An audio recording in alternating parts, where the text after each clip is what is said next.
अगर हम मुस्लिम ना होते तो अब बीजेपी का खाता ही नहीं खुलता।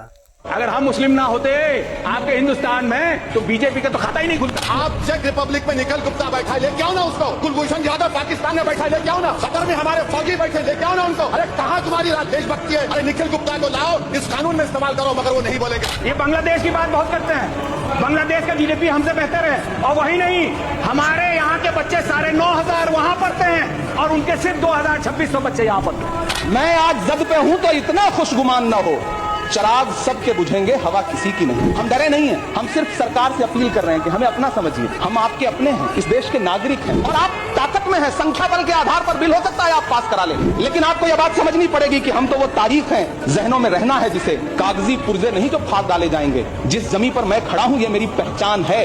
आप आंधी हैं तो क्या मुझको उड़ा ले जाएंगे?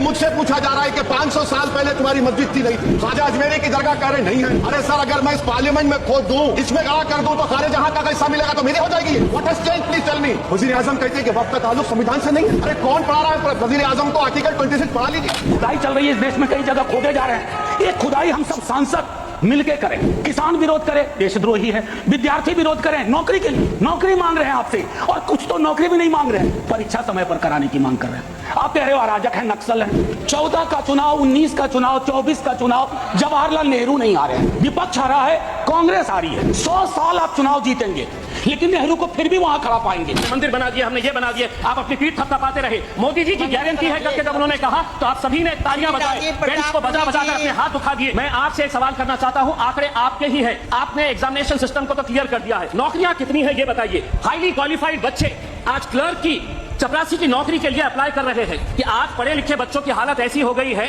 कि पढ़ो फारसी और बेचो तेल, ये हालत हो गई है। ये वीडियो अगर आपको अच्छा लगा तो ज़्यादा से ज़्यादा आगे तक शेयर कीजिए और कमेंट में आपका राय ज़रूर बताइए।